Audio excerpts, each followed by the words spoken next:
6.5 মন। যাই হোক 7.5 মন আর কি। তো আমরা কিন্তু গাবতলীতে যে গরুগুলো দেখলাম মোটামুটি বেশ কম দামে পাওয়া যাচ্ছে। আমাদের নাম কি আপনার জন্য? শাকিল। এই শাকিল ভাইয়ের কাছে কিন্তু খুবই কম দামে গরু পাওয়া যাচ্ছে। আপনারা গাবতলীতে আসলে অবশ্যই শাকিল ভাইয়ের কাছে আসবেন। ঠিক এই যে টাওয়ারটা আছে এখানে দেখতে পাচ্ছেন ভিডিওতে, এই টাওয়ারের এখানে আসলেই পাওয়া যাবে নাকি শাকিল ভাইয়ের কাছে। আমরা আর একটা গরু দেখবো, এবার আমরা চলে আসি। আচ্ছা, এই গরুটার দাম কত টাকা চাচ্ছেন? 1,60,000 টাকা। এটা হচ্ছে এখানকার সবচেয়ে বড় গরু, এই শাকিল ভাইয়ের কাছে সবচেয়ে বড় গরু। আর এটা হচ্ছে ওজন কতটুকু হবে? 7 মণ 10 কেজি। যাই হোক, খুবই ভালো লাগলো আপনার সাথে কথা বলে। আর আমার যারা দর্শক আছেন তারা অবশ্যই শাকিল ভাইয়ের কাছে আসবেন। ইনি শুধু এখানকার 15-20টি 22টি গরুই শুধু নিয়ে আসেন নেই, আর কুরবানির সময় একদিন পর পরে নতুন গরু আসে, তাই না?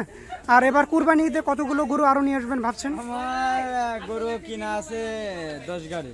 10 গাড়ি, মার্শাল্লাহ 10 গাড়ি এনার গরু আছে। আর আমরা একটু মাঝে মধ্যে আসে ডিস্টার্ব করবো আপনার কাছে যে গরু নিয়েছিলেন, কেমন বেচা বিক্রি হলো এই সম্পর্কে।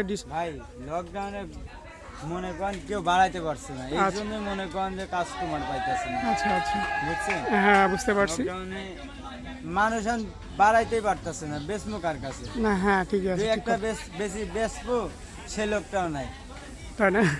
যাই হোক, ইনশাল্লাহ ঈদে আবার খুব ভালোভাবে বিক্রি হবে আশা করি। এই গরুগুলো এখন 1,60,000 করে দাম চাইছে, কোরবানির সময় এই গরুগুলো 2 লাখ টাকা দাম চাবো, তাই না? আপনারা বুঝতে পারতেছেন কি অবস্থা। লকডাউনের কারণে আসলে ব্যবসায়ীরাও খুব একটা সন্তুষ্ট না, কেননা কষার দামের দাম বলে দিলাম, কষায়ের দামে না? আচ্ছা, আপনারা কিন্তু যে দামগুলো এতক্ষণ শুনলেন এগুলো কিন্তু কষায়ের দামে। আর কুরবানি ঈদে হয়তো বা একটু কম বেশি হতে পারে। আপনারা অবশ্যই কালার আলা গরু নিলে মনে করেন যে 2-5 এমনি বেশি লাগে, সুন্দর গরু কি। হ্যাঁ অবশ্যই, সে তো দর্শকরা নিজেও জানে। হ্যাঁ অবশ্যই জানে। উনি যেটা বলতে চাচ্ছে যে কালারওয়ালা গরু কিন্তু একটু বেশি দাম হয়।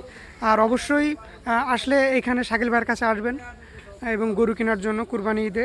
উনি কিন্তু প্রায় আমাকে বললো যে প্রায় 10 থেকে 15 ট্রাক গরু নিয়ে আসতেছে, অর্থাৎ 200 থেকে 200 গরুর মতো নিয়ে আসবে উনি এবার কুরবানি ঈদে। এই গরুগুলো নেওয়ার জন্য অবশ্যই আসবেন। ধন্যবাদ, সবাই ভালো থাকবেন। আসসালামু আলাইকুম।